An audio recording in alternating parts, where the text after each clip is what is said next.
नमस्कार, मी उर्मिला जोशी.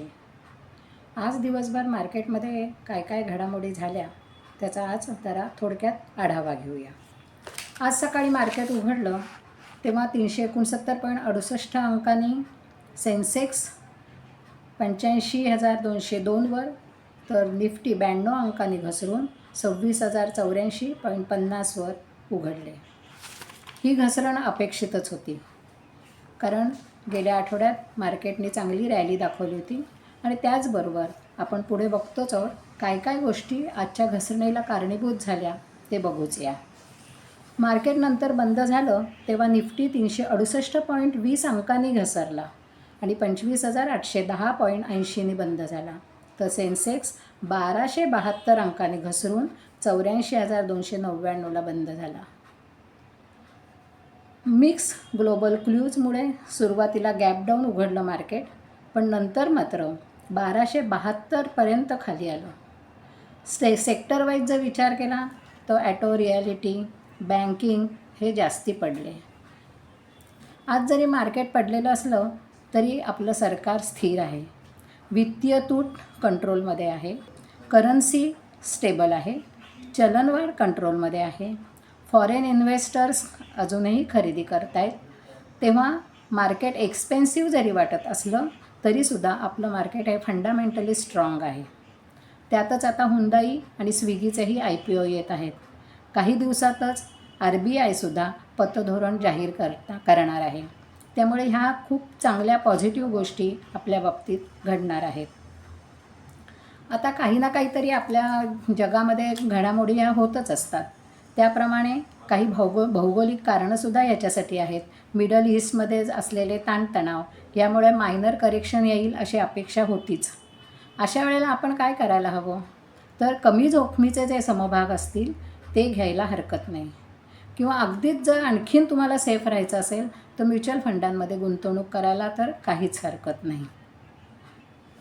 ॲव्हेंटेल ही small cap company आहे, defence electronics manufacture करते. आत्ताच तिला LNTकडून सॅटकॉम सिस्टीम सप्लाय करण्याची 44.49 कोटीची ऑर्डर मिळालेली आहे. त्यामुळे आज हा समभाग 12% वाढला. मार्केट ओपन झालं तेव्हा तो 177.23वर उघडला होता. ऑल टाईम प्लॅस्टिक्सने IPOसाठी अर्ज केलेला आहे. हे संपूर्ण नवीन शेअर्स असतील. 3.5 बिलियन याची किंमत असेल. डॉलरच्या तुलनेत आज रुपया 83.80वर बंद झाला. शुक्रवारी तो 83.70वर बंद झालेला होता. आज आपण ज्या कंपनीची माहिती घेणार आहोत त्या कंपनीचं नाव आहे NMDC, म्हणजेच नॅशनल मिनरल डेव्हलपमेंट कॉर्पोरेशन. ह्याच कंपनीला पूर्वी national mineral development corporation of India या नावाने ओळखत असत. मायनिंग सेक्टरमध्ये ही कंपनी काम करते. हा भारत सरकारचा उपक्रम आहे. तेलंगणा, हैदराबाद इथे हिचं ऑफिस आहे. ही 3 मार्च 2008ला लिस्टेड झालेली आहे. एक्सप्लोरेशन अँड प्रोडक्शन, आयर्न ओरे म्हणजेच लोहधातू आणि मिनरल्स हा प्रमुख उद्योग ह्या कंपनीचा आहे. तसेच स्पंज, आयर्न, पॅलेट्स आणि डायमंडची निर्मिती ही कंपनी करते. भारतातील आयर्न ओरे प्रोडक्शन आणि एक्सपोर्ट करणारी ही सगळ्यात मोठी कंपनी आहे. मिनिस्ट्री ऑफ स्टीलच्या अखत्यारीत ही काम करते. आजची शेअर प्राईस तिची 244.91 इतकी होती. हा समभाग आज 4.14% वाढला आणि त्याचं कारणमध्ये चायनामध्ये असलेल्या आर्थिक उपाययोजनामुळे हा समभाग वाढला. मागच्या वर्षी कंपनीने 7.25 इतका डिव्हिडंड दिला. फॉरेन इन्व्हेस्टर्स आहेत त्यांचंही वाढलेली आहे इन्व्हेस्टमेंट. 12.60वरनं 12.76 झालेली आहे. म्युच्युअल फंडांनीसुद्धा आपली गुंतवणूक वाढवलेली आहे. 6.27%वरनं 6.41%.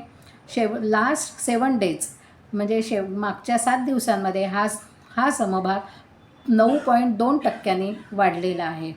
परफॉर्मन्सचा विचार केला तर एका महिन्यात 5.62%, 3 महिन्यात 6.53% आणि एका वर्षामध्ये 58.85% इतके रिटर्न्स या कंपनीने दिलेले आहेत. क्वार्टरली विचार केला तर 2024च्या पहिलं क्वार्टर आणि दुसरं क्वार्टर ह्याचा विचार करूया.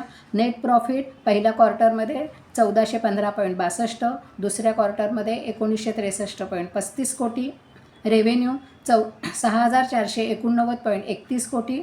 तर दुसऱ्या क्वार्टरमध्ये 5414.19 कोटी.